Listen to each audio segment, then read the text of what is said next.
Good afternoon.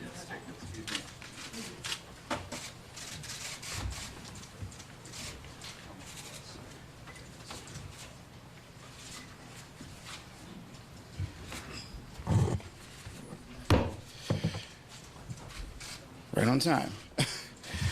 Good afternoon, ladies and gentlemen. Welcome to the National Press Club. Good afternoon. Good afternoon. I'm Jeff Ballou, the 110th president of the National Press Club. It's pleased to have you all here. A nice capacity crowd here in the First Amendment Lounge. Just a couple of housekeeping rules before we get things going. Please don't forget to put your phones on silent or vibrate so they don't disturb the proceedings. You can follow the proceedings today on Twitter on hashtag MPC Live. Also, if you have a question, I will call upon you, but you must rise, you must identify yourself, and I will call upon you in addition to the questions I have already, some of which, of course, have been developing in just the past few hours, given the events of earlier today. You notice that Leader Pelosi's here. Leader Schumer is on his way here, and he will join us very shortly, as quickly as the streets can clear for him. But we want to get things started a little bit before before we get going. A couple of other decorum items. We understand, mostly, of course, most of us are journalists, but we understand that some of the people here are indeed members of the club, guests of our speakers.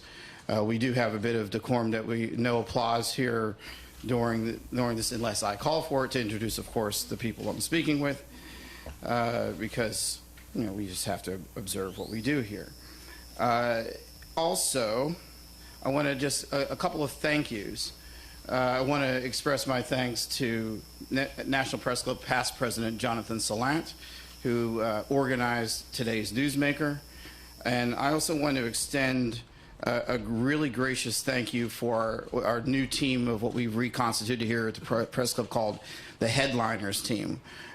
We used to have several committees that do the things that we were doing here in terms of bringing speakers before the club. They've now come together under one roof.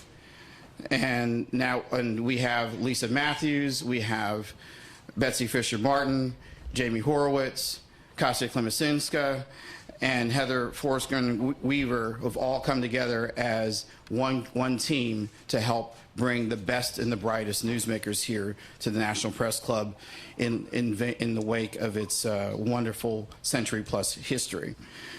A couple of things I wanted to highlight before we get going. This evening, tonight, here in the Fourth Estate, just down the hall, author Philip Green headlines one of our occasional wine dinners called the Manhattan Project, as in the drink. The author of Manhattan, the Story of the First Modern Cocktail, that gets going tonight starting at 6:30. P.J. O'Rourke returns to the National Press Club on March 16th to talk about his latest book. Ian Reed, the CEO of Pfizer, on March 23rd. April 21st, Joint Chiefs Chairman General Joseph Dunford will be joining us. And for details on these and other things, you can log on to www.press.org. A little about the speaker who's with us currently. When I first got to Washington in 1990, she was speaking out on U.S. policy towards China, specifically human rights issues, becoming a go-to expert on the matter. I remember there were several times, Madam Leader, when you were also, of course, deeply involved in intelligence matters because you served on that committee, which you still do to this day. Nancy Pelosi is the Baltimore-born daughter of a congressman and sister to a Charm City mayor. She took her talents out west and decided much later to follow in her father's and brother's political footsteps, starting in the late 70s and being elected to the U.S. House of Representatives in 1987. But don't let the late start fool you, because she made up for it in historic fashion, rising to become the first woman to hold the gavel as Speaker of the House in 2006. She became a friendly thorn in the side of President George W. Bush on his Iraq war policy, but had to find a way to work with him on rescuing the U.S. economy from the economic collapse of 2008 and 2009.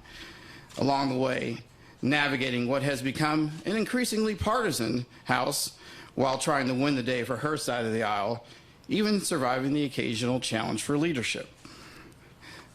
Ladies and gentlemen, please give a welcome to Democratic leader Nancy Pelosi.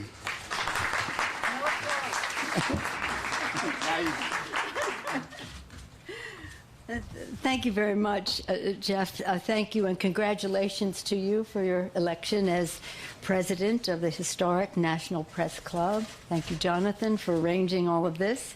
It's an honor to be here with Chuck Schumer when he will be here momentarily, the newly elected leader of the Senate, Democrats, and newly re-elected member of the Senate from his state of New York. He comes with the confidence of his colleagues and the enthusiastic support of his constituents. You'll tell him I said that, right, when he gets here. So tomorrow is 40 days into the new administration. President Trump will deliver his first address to a joint session of Congress. As we have reminded every time the president or anyone from his administration speaks to the American people, dealing with this administration demands that we stand up for the facts. And the facts are these.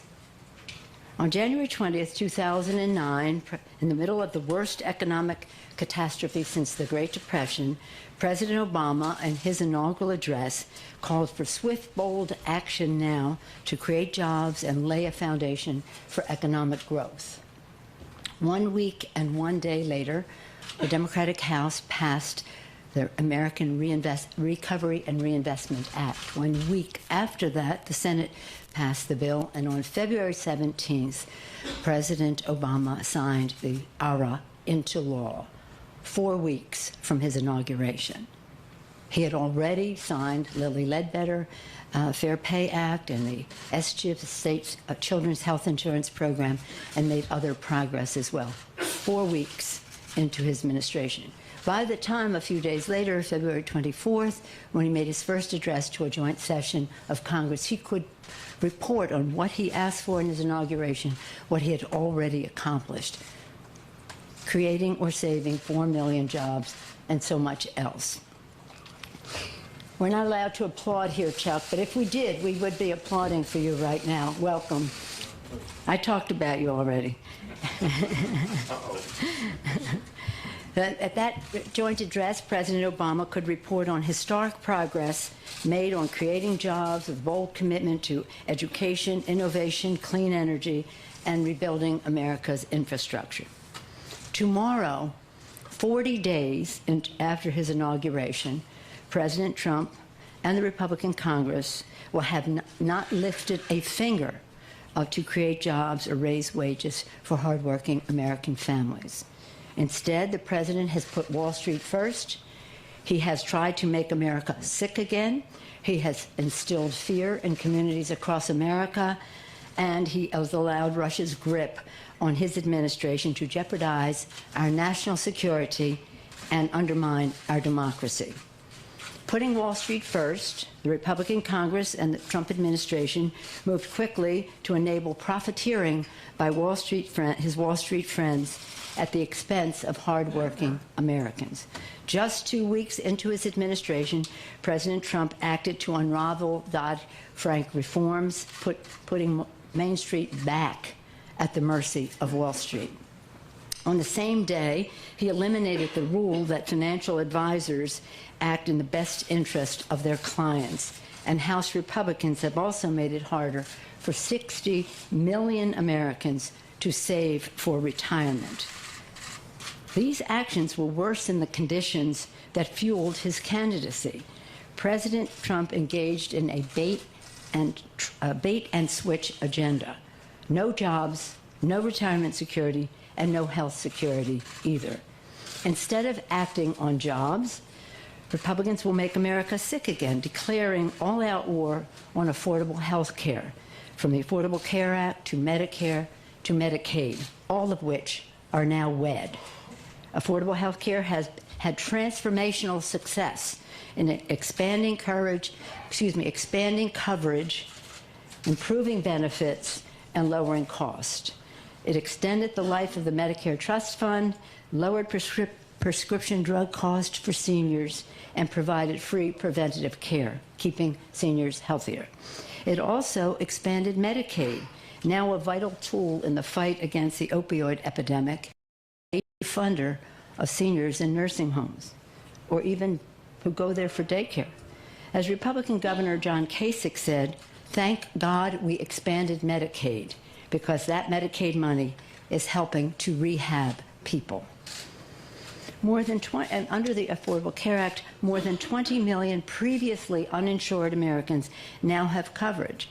Under the Affordable Care Act, the 55 million Americans who get their insurance through their employer cannot be denied coverage because of a pre-existing medical condition, are now protected from lifetime limits on care. Their children can now stay on their policy until age 26, and being a woman is no longer a pre-existing medical condition. Republicans seek to dismantle all this progress. In their plan, Republicans will give each of the wealthiest 400 families in America a $7 million tax break each year. 400 wealthiest families in America, $7 million tax break each year, and force tens of millions of America's middle-class families to pay a massive new tax on employer-provided health coverage. Maybe that affects you. Again, instead of acting on jobs, the Trump administration has prioritized a brutal agenda to target vulnerable populations and instill fear. The president's Muslim and refugee ban dishonors our values, violates our Constitution, and undermines our nation's fight against terror. He has launched a cruel deportation dragnet that will tear families apart and has hauled law-abiding immigrants out of church shelters, courtrooms, and schools. And just last week, President Trump dealt a heartbreaking blow to transgender children in our schools, a struggling group of LGBT young people who are the most at risk. And all of this to deflect attention away from his failure to advance a jobs agenda and to deflect attention away from his Russian connection. I called him the deflector in chief. The president says his actions are to make America safer. The fact is, he is making America less safe. President Trump's reckless agenda and incompetent judgment is jeopardizing the security of our nation. The president handed the National Security Council to a white supremacist. In the first month of the Trump White House, we saw the resignation of the National Security Advisor, and we saw the Chief of Staff pressure the FBI over investigations into connections between the senior Trump officials and the Russians. The American people deserve the truth. What do the Russians have on Donald Trump that he would flirt with lifting the sanctions against Russia because of their aggression in Eastern Europe? That he would undermine the START treaty, praise Putin, and stonewall any investigation to bring the truth to light, including releasing his tax returns. When the president talks about a mess, he's talking about his own first 40 days in office, which he utterly squandered. Democrats believe that we must focus every day on job creation and growing paychecks for everyone, everywhere in our country. We should be creating jobs, rebuilding America's infrastructure, investing in science, education, and innovation that will drive the jobs of the future and unleash the full potential of our country. 5 weeks ago, we had a peaceful transfer of power, the inauguration of a new president. Although when President Trump spoke of carnage and decay, it was a sad day for our country. The next morning dawned with a peaceful show of power, where women and their families marched for our values in harmony and with good spirit. It was organic, it was personal, it was powerful. The women, men, and children who poured into the streets for the Women's March, those who turned out at airports shortly thereafter and town halls in the weeks since, they honor the vision of our founders. President Trump has made authoritarian choices in favor of secrecy, the tool of authoritarians, instead of transparency and openness, the essentials of a democracy. Calling the press the enemy of the people is a cause for great alarm, and just one reason for the American to be vigilant, very, very vigilant. The American people are mobilizing. As long as Republicans continue down this destructive and radical path, the public resistance will only increase. As President Lincoln said, public sentiment is everything. With it, you can do almost anything. Without it, almost nothing. In the halls of Congress and the districts across America, Democrats will lead the fight against President Trump's dangerous bait-and-switch, deflector-in-chief agenda. It's now my honor to present the Senate leader, Chuck Schumer. I said earlier he comes as a new leader with the full confidence of his Senate caucus and the overwhelming support of his constituents in New York, and he is leading the charge against the Trump agenda in the Senate. Senator Schumer. Thank you, Nancy. They're not allowed to applaud. Oh, it's okay. It's like church or synagogue. Okay, well, I want to thank Leader Pelosi. Nancy, you continue to be just an outstanding leader of the Democrats in the House. And I want to thank the National Press Club for hosting us this afternoon.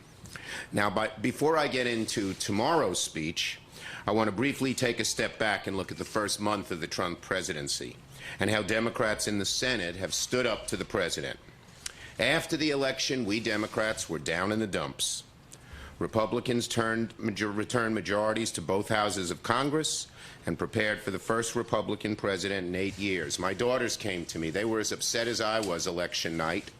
And I taught them the old Shirelles song. Those of you my age may remember it. Mama said there'd be days like this. There'd be days like this, my mama said. But a few days after the election, I realized that had the election gone the other way and Hillary been president and I'd been majority leader, I certainly would have had more fun. And Leader Pelosi and I probably would have been able to get more good things done, which is why we're here. But I realized that with Trump as president and myself as minority leader, our job is even more important. We Democrats are steeled for the fight, and it's already paying some dividends. Frankly, we had a better first month than I think most would have imagined. Just look at the two biggest debates, the two biggest things the Senate has taken up so far. The Affordable Care Act and the Cabinet. First on the ACA. At the beginning of the year, all the pundits were wondering if Democrats would stay united over the ACA Act. Republicans were convinced they could bring some more moderate Democrats with them and come up with a bipartisan repeal and replace effort. 1 month later, two things have happened. Republicans have not been able to pick off a single Democrat to support any of their plans. We have shown a united front, while the Republican internecine warfare has been on full display. They can't agree on a timeline to repeal the ACA. They can't agree on what to replace it with, or even whether they should call it repeal and replace anymore. Who would have thought? 1 month after the fight over the ACA, it's the Republicans, not the Democrats, who are in disarray, on defense, and pointing at one another like an Abbott and Costello show. I predict the discord in their party will grow as Republicans turn to Washington after this last week of angry town halls. I believe the odds are very high. We will keep the ACA. It will not be repealed. The debate on the president's cabinet is a second area where Democrats have done much better than expected. When we entered the confirmation process, we really didn't expect to defeat any of the nominees. We knew the Republicans would be under tremendous pressure to walk in lockstep. But we didn't want to rush the nominees through. Our first goal was to stretch them out so that the American people could get a look at who they were Well, McConnell suggested we do all the cabinet nominees on January the 23rd. That quite didn't happen. And what we've done is our second point, and the most important point. We have exposed the cabinet for what it is, a swamp cabinet of billionaires and bankers who lack basic competence, whose views are a betrayal of what Donald Trump promised in the campaign. So we've achieved our goal, and it will have good effect on Democrats and, more importantly, on America in the coming months. When HHS Secretary Price tries to cut Medicare and Medicaid, the public knows his record and will be on his case about it. When Betsy DeVos tries to shift money away from public schools, the public knows her record and will be on her case. And when Scott Pruitt undermines environmental protections for clean air and clean water, the public will be wise to his record and on his case. And of course, Labor won't have to deal with the viciously anti-labor puster. Because of what Democrats did during the confirmation process, these cabinet officials, all of them, are going to have to look over their shoulders after everything they do. So on both the cabinet and ACA, the two biggest issues we faced as a Senate in the first month, Democrats are united and on offense. Republicans are divided on defense. We're doing a lot better than we thought. Next, the president's speech. What about the speech tomorrow night and the administration so far? Well, in the first month, as Nancy said on TV yesterday, the president hasn't done very much. But what he has done is forsake his promises to the working class, favoring the interests of the rich and powerful while shifting the burden onto working families. It reminds me of the old joke of two men at a diner. One says to the other, "Gee, this food is terrible." And the other man replies, "Yeah, but at least the portions are small." First phase, first part, the president hasn't done much. So far, the president and Republicans in Congress have undone a few regulations that were an afterthought of the Obama administration. But when the president signs them, he makes them seem like they're the greatest thing ever done. Jobs continue to leave America despite the president's boasts. The president's very proud of keeping one half of one Carrier plant here in the United States, while even at Carrier, 1,300 jobs are still leaving, and thousands more leave our shores each month from all over the country. There is no plan to stop that.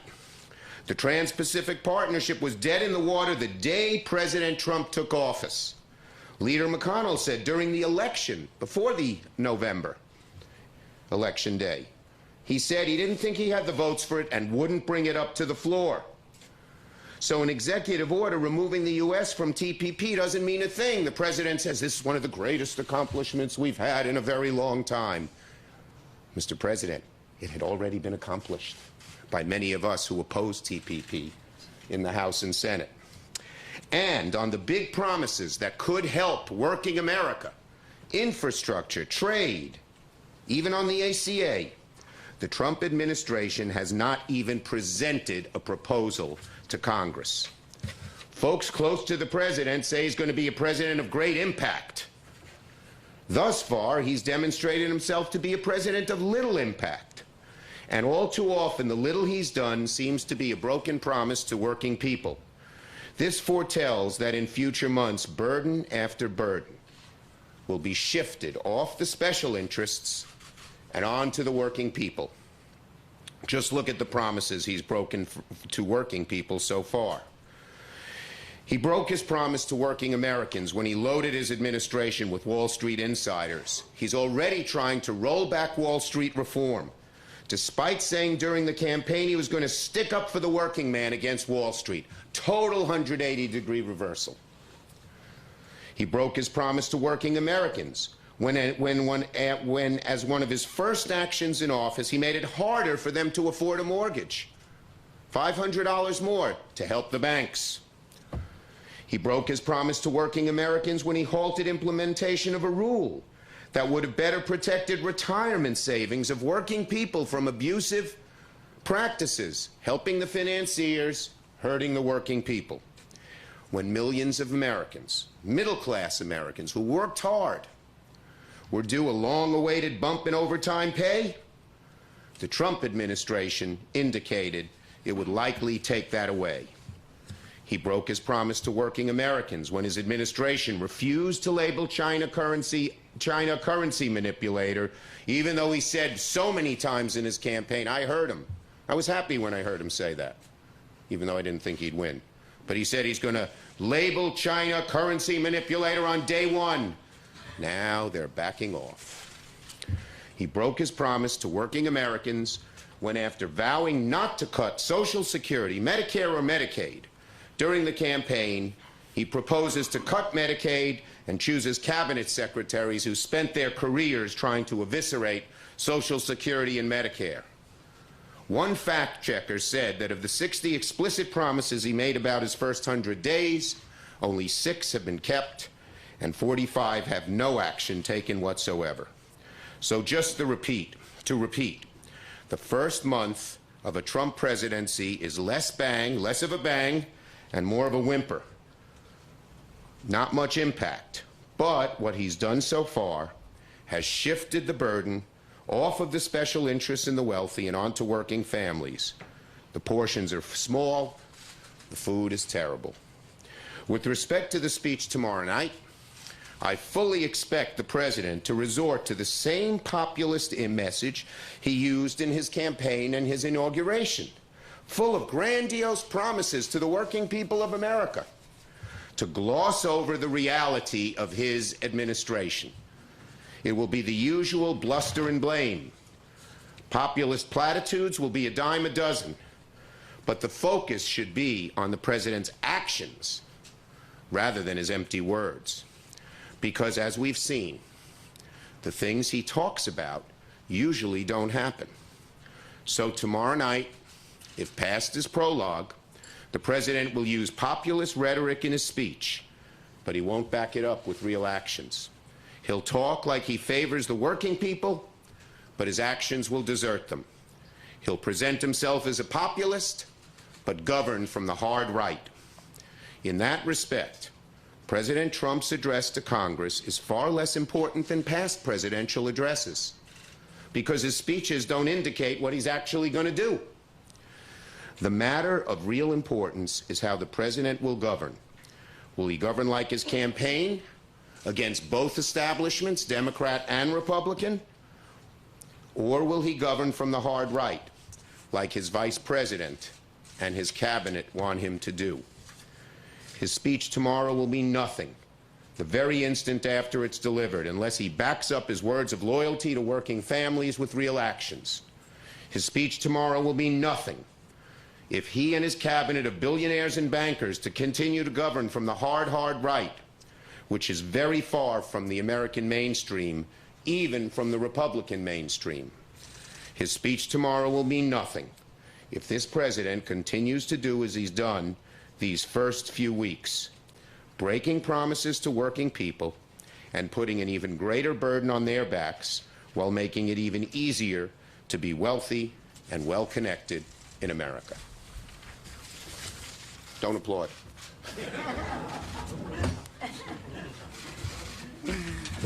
Thank you, Leader Schumer. Just a couple of questions before we throw it out to our colleagues here. Some of the aspects of the budget blueprint are starting to emerge. $54 billion. The president has said we're going to do less with more. A giant boost in defense spending and a lot of cuts on the domestic side. Have you had a chance to look at it? And what do you think? Leader Pelosi? Want to go to the microphone, or can we talk from here? You can. I think Jamie has a. There's a. Lindsay, can we bring that over here? We can just talk. We haven't seen all of the particulars of the budget, but as the senators said, just look at the personalities who are helping shape it. The director of the Office of Management and Budget has been a person who even today said, even though they don't indicate in this whether they'll be cutting Medicare, Social Security, and the rest, that's not off the table. Can't hear? You better Go up there. This is for you. While we haven't seen all the particulars of the budget, may I just put it in this frame? A budget should be a statement of our national values. What is important to us as a nation should be where we put our investments. The debate on the budget is one that has been going on for a number of years, and we've come to some bottom lines, some baselines about how we go forward. This is a major departure from that, with a high concentration of tens of billions of dollars on the defense side and cuts on the domestic side. We review the strength of our country to be measured, certainly, in the source of our strength of our military, but also in the education of our children, the health and well-being and welfare of the American people. So this budget that has gone forth should be no surprise, because it's a reflection of some of the attitudes of his director of OMB, who even today said that cuts in Medicaid and Medicare and Social and the entitlements are not off the table.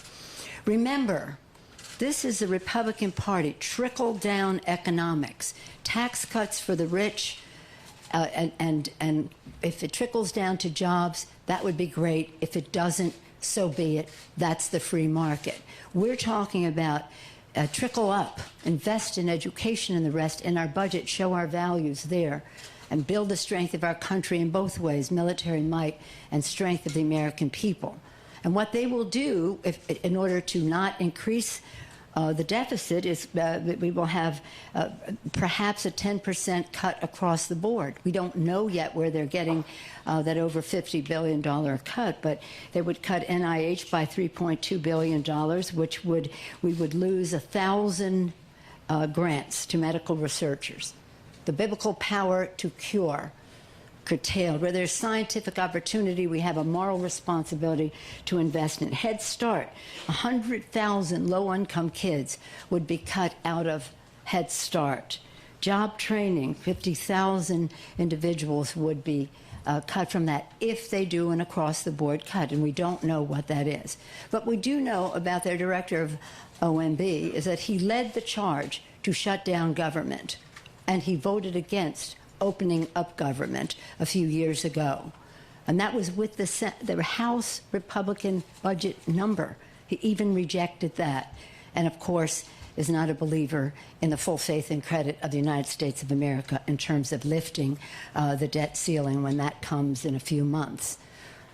So we have to see more about this budget, but hopefully it would honor the 50-50 that we had before.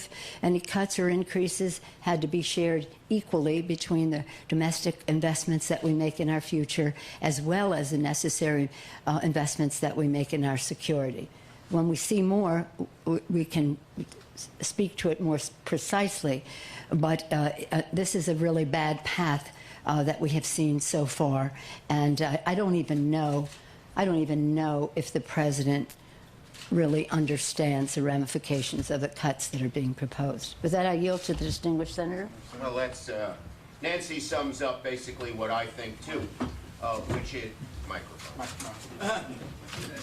Why don't we just stand over We'll here? stand by it. Yeah.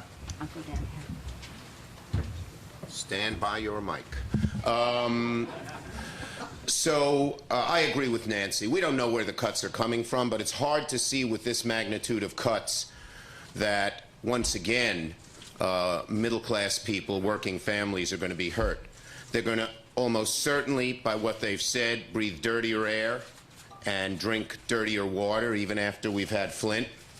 They're almost certainly going to be much less protected against financial rapacious agencies that try to take advantage of them. The budget proposal is a reflection of where the president is at and who he is, what today's hard-right Republican Party, which has done this budget through its cabinet, believes in, which is relieve the burdens on the wealthy and special interests, whether they be coal companies or financiers, and put the burden on the middle class. On that subject, I always say, show me your values, show me your budget. I think this is not going to be a statement of values of the American people when we see it. Thank you. One follow-up. There's a question of just pure numbers in the House and the Senate. Don't they basically have the votes to carry out what they want to do, just like they have their cabinet and now this budget blueprint? Well, that's what everyone said about ACA. And the fact that they're governing from the hard right makes it a lot harder for them to even get a full complement of Republicans. Even using reconciliation, they would, if they lose 3 Republicans, they don't get their budget. And we don't know where these cuts are yet, but given their magnitude, it's hardly a certainty that the Republicans will march in lockstep with this budget. And remember, on the entitlements, remember President Lincoln, public sentiment is everything. On the, if in fact they go into any cuts in terms of Medicare, this is who they are. They really didn't support it when it was initiated years ago. And then during the 90s, their saying was, Medicare should wither on the vine. And now we are to this place where people are saying, government, keep your hands off my Medicare. Obviously, an interesting phrase. But the fact is that when they go to places like Medicare, when they go to places like Medicaid, 50% of the cost of seniors in nursing homes is covered by Medicaid. This is a middle-class entitlement now. We think of it as poor children who need it desperately. But it's very much about seniors in nursing home, which touches the middle class. It's very much about the opioid epidemic and rehab that Governor Kasich was talking about. So they have some pretty explosive places to go if they intend to go down this path. And the public will react to that. And nothing is more eloquent to a member of Congress, House or Senate, than the voice of his or her own constituents. Wouldn't you say, Senator? Mr. Yes. Leader? I would.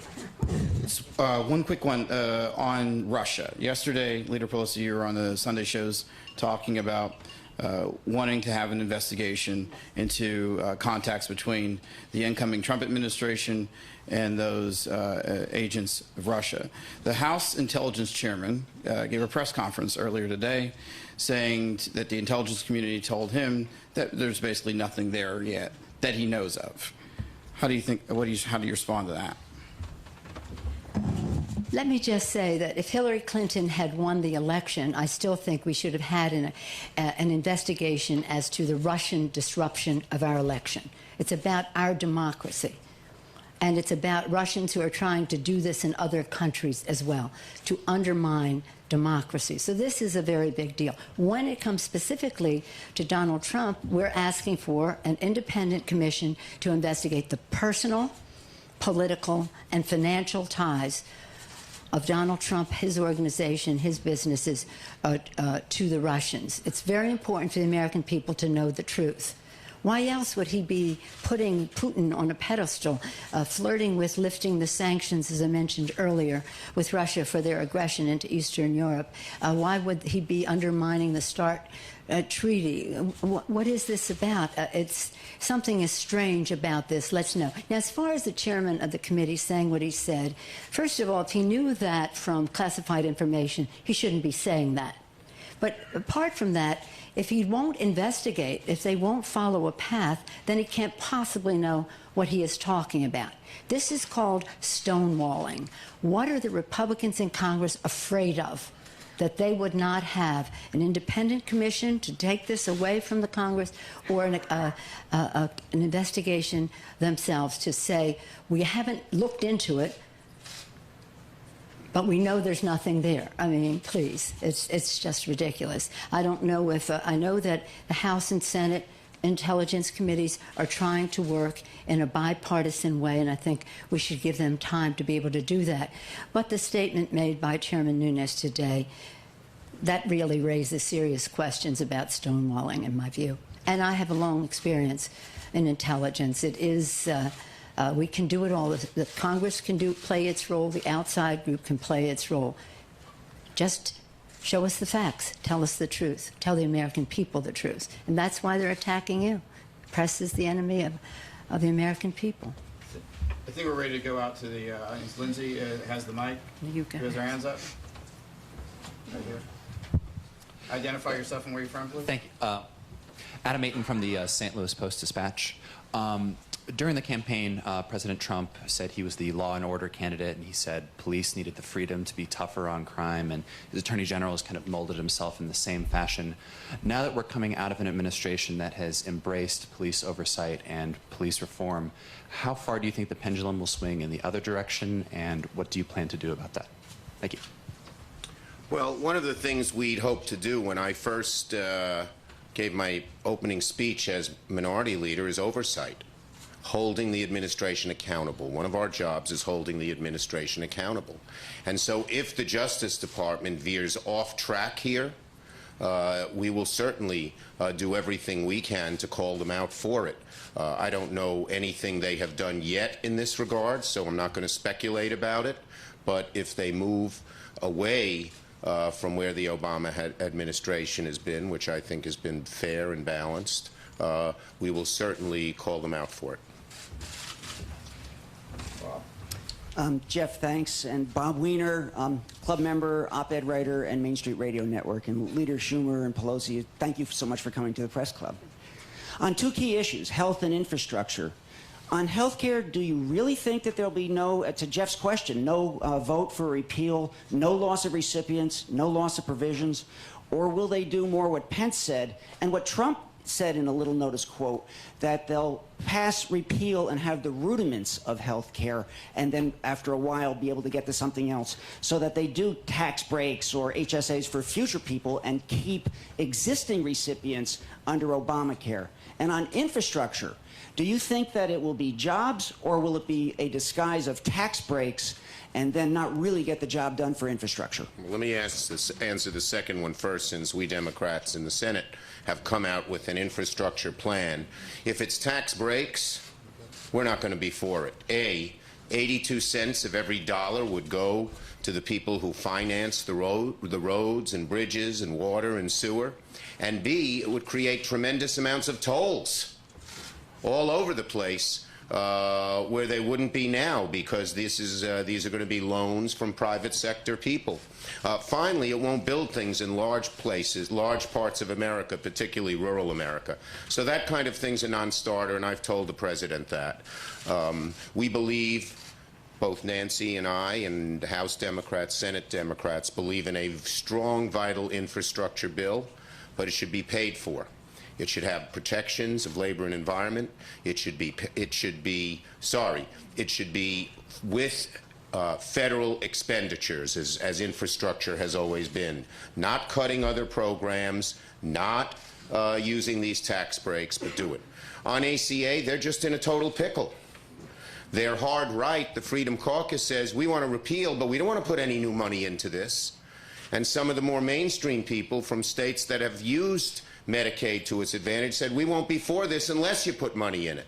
What are they going to do?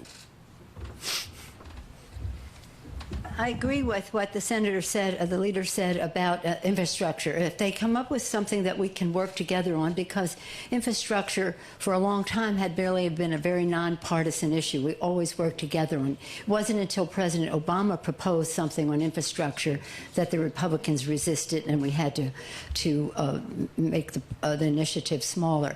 But again, if it's a real infrastructure bill with investments, let's talk. If it's a tax bill disguised as an infrastructure bill, that's not going to happen. Because as the senator said, you have the taxpayer funding the tax breaks to somebody to build it who's now going to turn around and charge the consumer toll. So the taxpayer and consumer pays twice. That's just not going to happen. Let's hope that it isn't so. But let's all recognize the necessity of having an infrastructure bill. There's probably $3 trillion at least in deficit in our country, according to the American Society of Civil Engineers. And we have to, not only, as the president has talked about transportation, that's important, but we have to do, as the Senate bill does, and we would support issues that relate to water, broadband, other mass transit in addition to roads and bridges and high-speed rail, for example. But in terms of other pieces other than transportation, that's a really important part of infrastructure for the future when we talk about broadband. Your question on healthcare is indicative of the fact that they don't even know what they're doing. It's hard to even formulate a question. But from what we have seen so far, 10, perhaps 20, but I'm speaking on the most defensible number for the little bit that we have seen, at least 10 million people will lose their coverage. Could be 20. And this president has said not one person would lose coverage. So it's not only losing coverage, it's reduced benefits, it's increasing cost. If they can come up with something that doesn't reduce coverage, doesn't reduce benefit package, and does not raise the cost, we have something to talk about, but we haven't seen that yet. Over here. Hi, Ashley Killo, CNN. Just going back to Russia, Leader Schumer, do you think the investigation by the Senate Intelligence Committee has been compromised in any way because of Chairman Burr's contacts with the White House? I was very disappointed in Chairman Burr's contacts when the administration asked him to contact news organizations. It certainly gives the appearance, if not the reality, of lack of impartiality. And so I would say I've spoken with Senator Warner, who is our ranking Democrat on that committee. The Democrats are united in demanding that Senator Burr give a complete, full investigation without bias, without compromise, and just go to the facts wherever they lead. They have put Senator Burr on notice that if they're not getting that, they will then ask for a different type of situation to come about. Whether it's a select committee or something like that. And we've now heard, as I understand it, 2 Republicans have been critical of what Senator Burr has done in statements. I heard that just within the last few hours. So Senator Burr's on notice because what he did was wrong, and this is not the way to conduct a fair, impartial investigation that goes wherever the facts lead. Good afternoon. Nirmal Ghosh from the Straits Times. I understand that you say the defense budget hike is coming at the expense of domestic spending on social services. How important is it for the defense budget to be hiked? What sort of priority do you think defense should take under this administration? Thanks. Well, we all want a strong defense, and I know some people, like John McCain, feel it needs to be hiked. I would, before commenting on that, would look at where they're hiking it and how they're hiking it and where it is needed before I'd comment on any proposal. We don't know any of the details. And also to, increase defense by such a large amount and then cut the very programs that help middle-class Americans keep jobs, get jobs, live better lives, seems to me to be just totally wrong and out of whack. If I might just say on that, in order to make a judgment about any increase in defense, you have to hear what the mission is. What is their vision? What is this about? And why do they need this money? A great deal of our budget that is about our national security, which is what we take an oath of office to protect and defend people, the Constitution. There has to be, the defense budget does not include homeland security. It doesn't include the State Department and the soft security issues, the diplomacy and the rest. It doesn't include veterans affairs. So much of that comes at the expense of other defense, protecting the American people pieces of the budget. So again, what is your vision? What is your mission?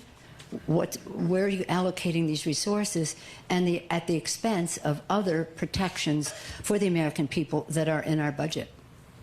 Sam and Jamie.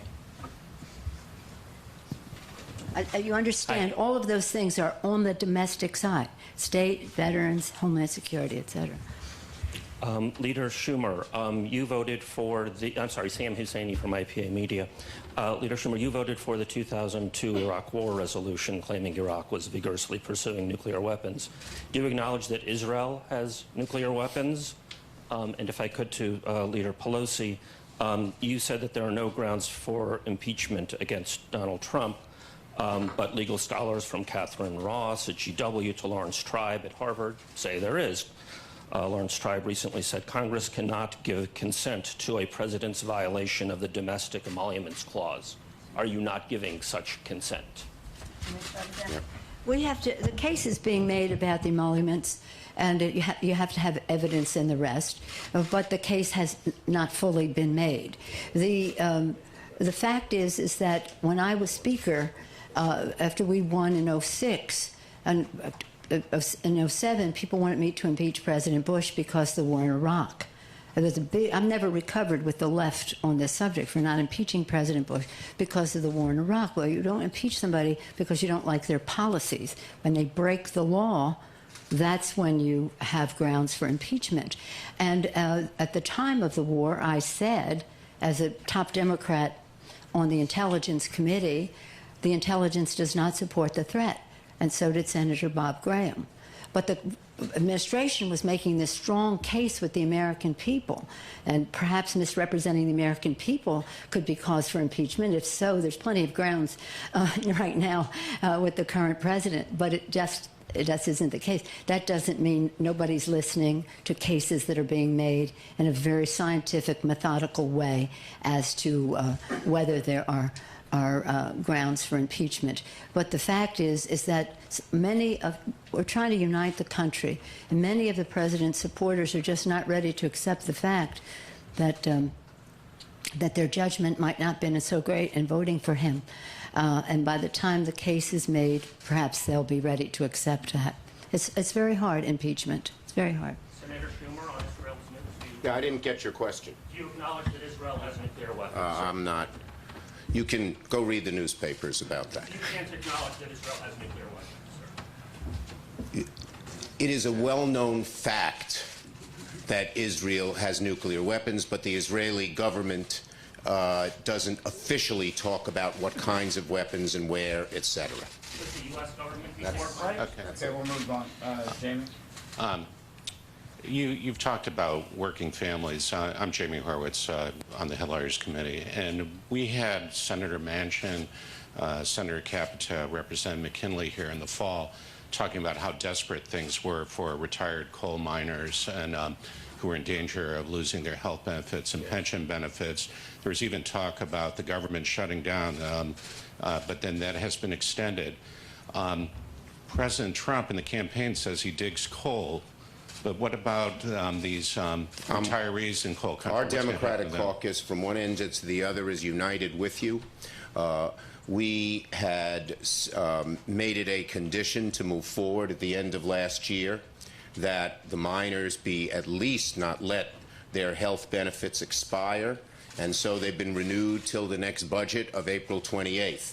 Senator Manchin, who's been our leader on this, is proposing that we move forward in a new way, which you'll hear from in the next day or two from him if he hasn't made that public yet. But we have not. We are going to keep going and take up the case of these coal miners who deserve their pensions, who deserve their health benefits, until we get a bill like the bill that passed in the Finance Committee, which made this permanent, both health and pension side, get done.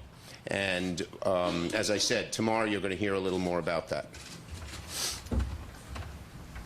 Earlier, our distinguished president mentioned that my father had been a member of Congress. He also was mayor of Baltimore for 12 years or so. But in any event, one of the things he gave me when I became a congressperson was a carved figure of a coal miner. He was from Baltimore, Maryland. A carved figure. He was very close to Jennings Randolph, West Virginia and all. And so that is in my office, that coal miner. And while I think that coal degrades the environment and we have to move off it, and I've been a staunch supporter of doing that, we have an obligation and responsibility to these coal miners. Some of them could be visiting us this week, the coal miners and their widows.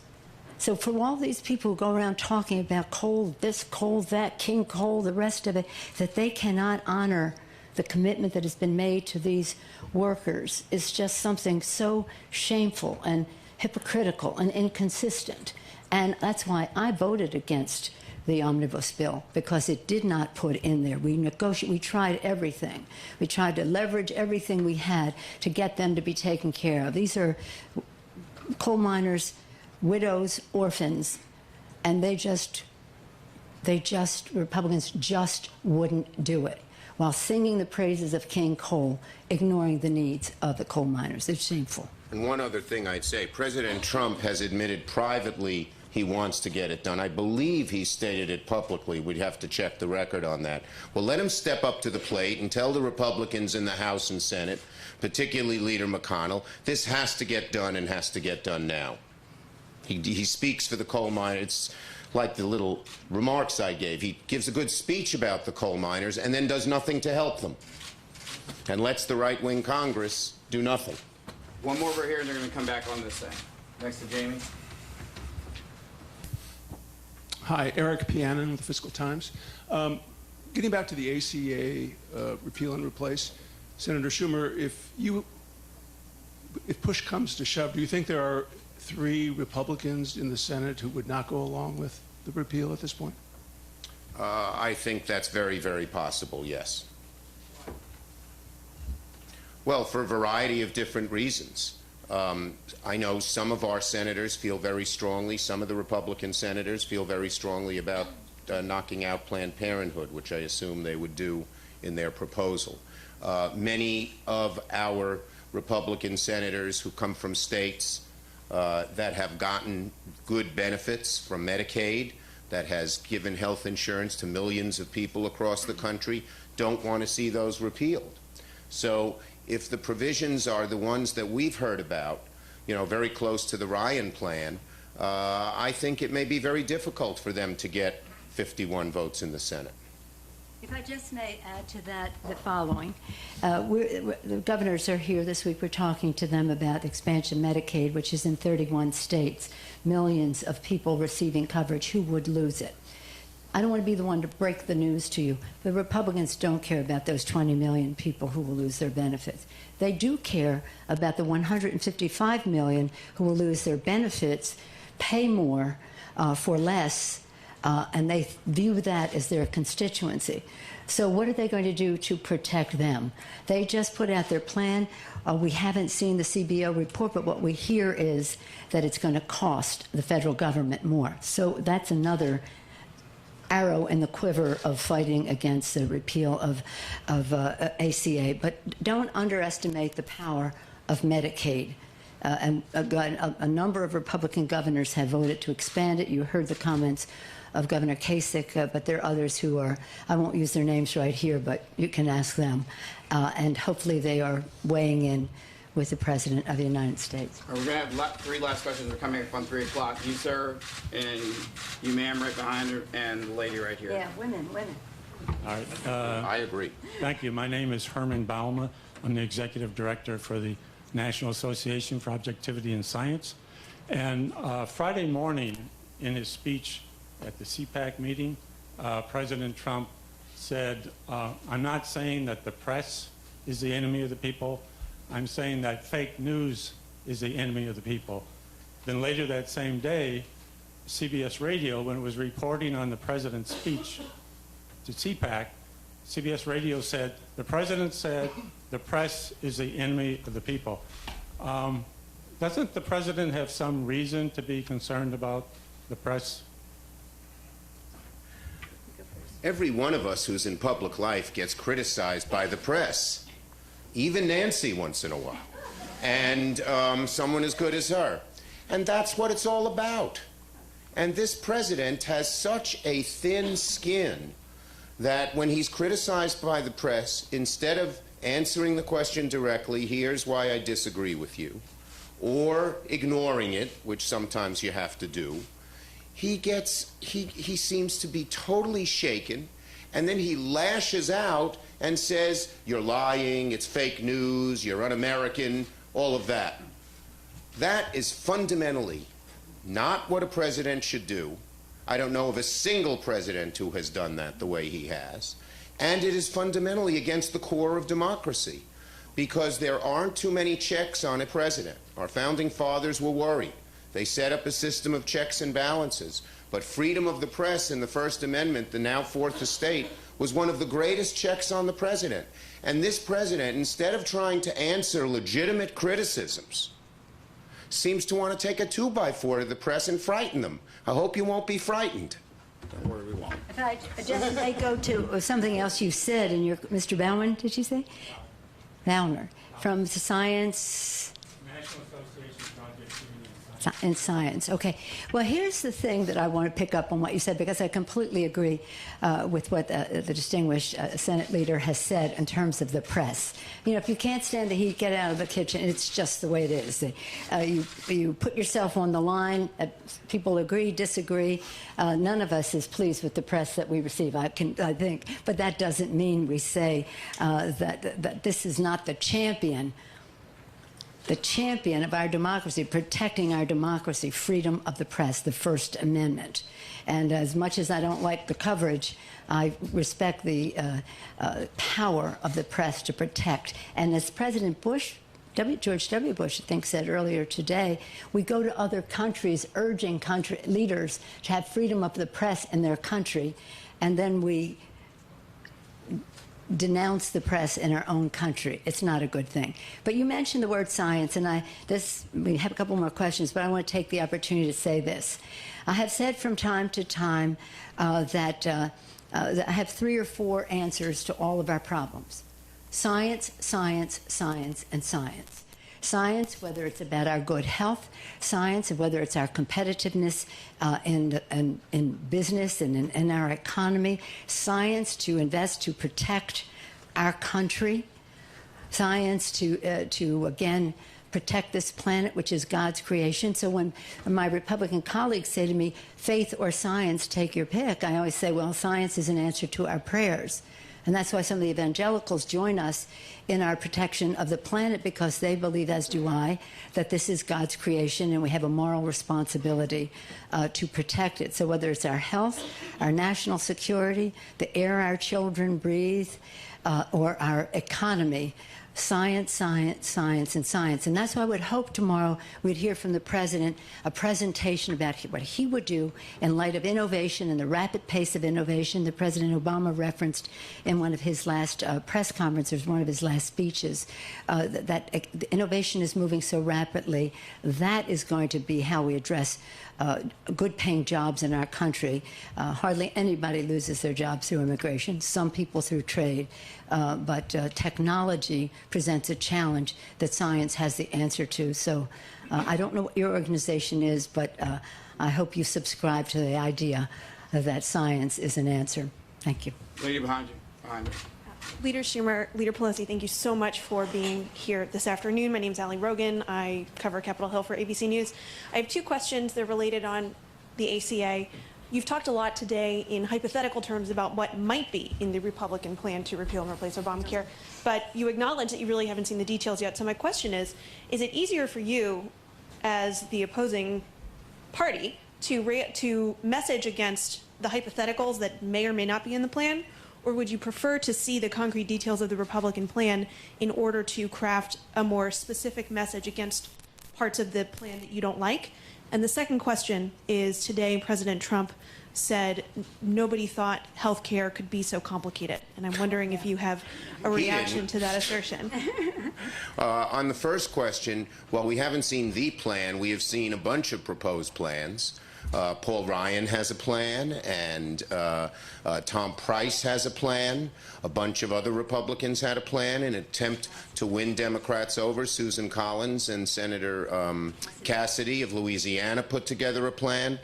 The one thing they all share is that every single one of those plans would cost the average American more and give them less health care. So that's an easy thing to talk about even before we see a specific plan. Obviously, if there's a 180-degree reversal and the President, Paul Ryan, and Mitch McConnell support a plan that would do the kinds of things that Leader Pelosi outlined a few minutes ago, it would be a different story. But the chances of that happening are minimal. So we are busy talking about in broad stroke, what they've talked about. But I'll give you another one. They've come up with a new tax. It's even, aimed at more people than that very unpopular Cadillac tax was. If that's in their plan, of course we're going to have, we're going to spend a lot of time. I wouldn't want to describe our state of emotion.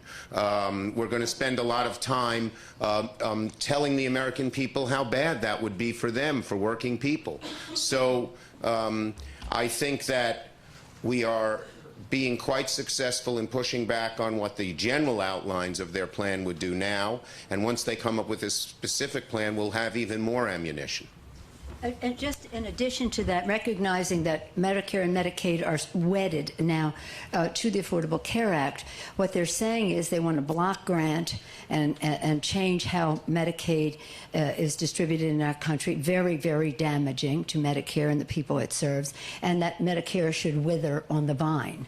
And you can just look at some of their statements in that regard.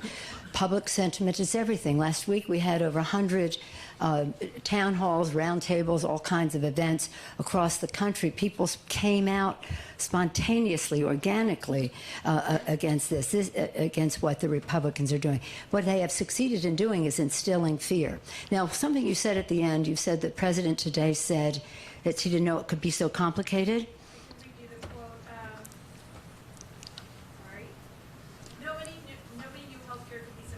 Nobody knew. Nobody knew. No, he didn't know. But let me just say, earlier, the distinguished leader referenced something about going into a diner, which I think is a Yogi Berra story. So I will tell you another Yogi Berra story. When he was in school, he got a bad report card that had to be, in those days, signed by both parents. Do any of you remember that? No, you never had a bad report card. Signed by both parents. Mother was gentle. The father said, "Yogi, don't you know anything?" And he said, "I don't even suspect anything." And that reminds me of this President of the United States. Thank you. Peggy Ochowski. I'm the congressional correspondent for the Hispanic Outlook, but also I cover my hood with the Georgetowner. I'm a reporter. So on to another complicated subject, which is immigration.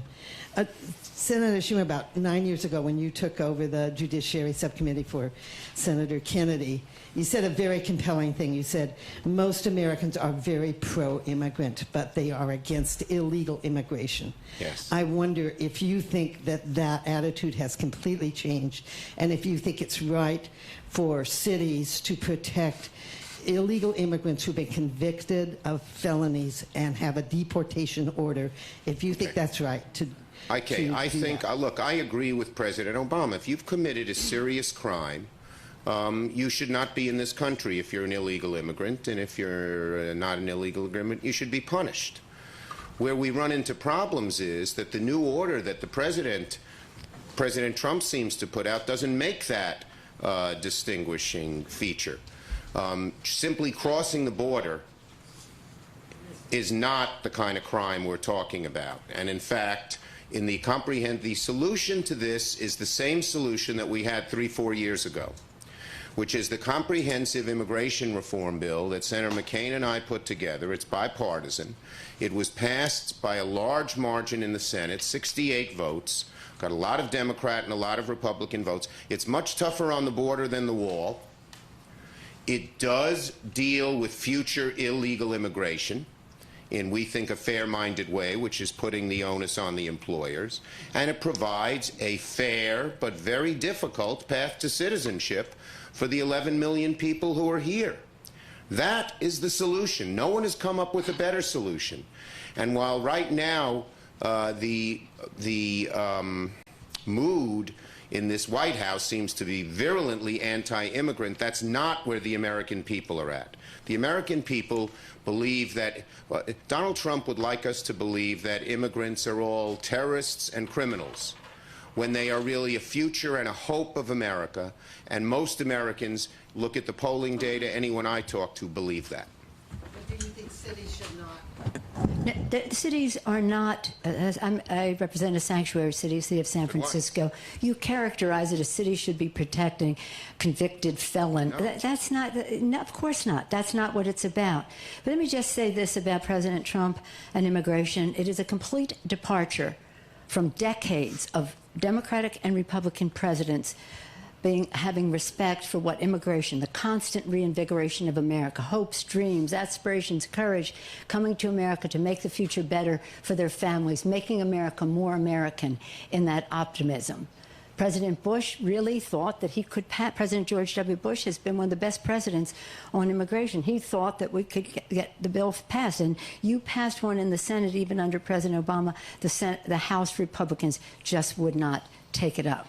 But let me just say this to President Trump.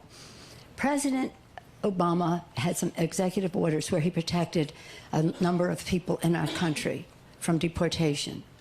President Reagan and George Herbert Walker Bush, President George Herbert Walker Bush, and President Obama acted when Congress refused to act, because we wouldn't take, the House Republicans wouldn't take it up. So he acted when Congress would not act, at least the House would not act, so we did that. In 1986, Congress did act. Congress did act and passed an immigration bill. And President Reagan said, you didn't do enough. So we're going to have the family fairness provisions, which protected a higher percentage of people in our country, immigrants in our country, than even President Obama did. He did that, and President George Herbert Walker Bush, continuing that work, a higher percentage of people, family fairness. President Clinton continued that. President George W. Bush, a great president on immigration, the words he said about the value of immigration to our country, surprised that his own party did not go along with it. President Obama. So take from Reagan, George Herbert Walker Bush, Clinton, W. Bush, Obama, and you see a complete departure from respect for immigrants in our country. Immigrants get the job done. That's what they said in Hamilton. Yep. That's what they said. Immigrants get the job done. So we really, really, really have to, maybe, just as I said, as a person of faith, I wonder, our country is so great that it can withstand anybody to be president of the United States. God is always with us, so we have to be hopeful and prayerful. But maybe God is telling us that we have not done our job completely to rid our country of some of the negative attitudes, whether it's xenophobia, anti-immigrant, anti-woman, racist in whatever way. And that is part of the task that we have before us because of America's greatness, the way we are viewed in the world, how we have, again, been reinvigorated constantly by immigration, and how our founders predicated what they did on the idea that every generation would take responsibility to make the future better for our country. And immigrants followed that American dream to where we are. So this is about our values. I just want to say one more thing about it, too, which is often forgotten. If President Trump has his way and his executive order just says, all those who are here illegally, not just those who commit serious crimes, not just those who might be part of terrorism, but the vast, vast, vast majority who just want to live here and be part of the American dream, if they are all to be taken out of America, our economy would have a dramatic, dramatic drop. Go talk to employers, whether they be farmers or manufacturers or store owners. They would lose a labor force, a hard-working, dedicated labor force. So this is going to have effects on everybody and our whole economy if President Trump has this way of what he would do, which would be so un-American and so against what's good for the country economically that I hope that some of our Republican colleagues in the Senate, the same folks who stood up and passed comprehensive immigration reform, would join us in stopping the kinds of things that it seems, since the order isn't exactly clear, that it seems he is trying to do.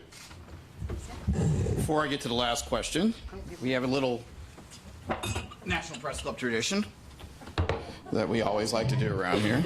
That's why we come. You come for the collection of coffee mugs. And thank you, Leader Pelosi. And thank you, Leader Schumer. To our country in 2017. My last question, we've spent a lot of this press conference talking about the things that you don't get along with in terms of the Trump administration and the Republican-led Congress. Can you name one thing that you think you probably could accomplish together? You know, let me answer that. When Trump first became president, and you've listened to his campaign, there were things we could come together on. For instance, he campaigned on getting rid of carried interest. Tomorrow, if President Trump proposes a standalone bill getting rid of carried interest, Nancy and I would support it. We're not going to oppose it just because the name Trump is on it. But what's happened since the day after he was elected, as I mentioned in my talk a little bit, he has moved so far to the right and to such an extreme position, it's hard to see what we could work with him on, because he's so far away from our values, and that's speaking as caucuses as a whole, not Nancy and Chuck, and so far away from American values, even far away from what mainstream Republican values have always been. It's going to be very difficult. It's up to him. If he gets away from his hard right line and starts maybe entertaining some different type ideas, then maybe it's a possibility, but it sure as heck isn't now as far as I see it. Well, I associate myself with everything that the distinguished leader has said. I'll just say that in 40 days, I mean, you heard me say what President Obama had already accomplished working with Congress. But 40 days it's almost biblical, you know, 40 hours. We as Catholics observe 40 days in the desert that Christ was there, 40 years in the desert that Moses was there. 40 is fraught with meaning, and to have nothing that we can say. So far we have seen some things that we can work with. Ideally, could there be something? It's yet to be seen. But in any event, we look forward to seeing what the president has to say tomorrow night. If it's anything like his inaugural address, I think it'll be a sad evening for our country. Well, let's be hopeful. I thank you all very much for the cup and for the hospitality. Thank you, Mr. President. Thank you. Thank you, Leader Pelosi. Thank you, Leader Schumer. For more information on programs here at the National Press Club, you can log on to www.press.org, where we here are also a part of the Constitution. We are adjourned. How come your cup doesn't say America's enemy here? Enemy of the people. Enemy of the people. We're the Constitution. That's what we are. Thank you very much. Thank you.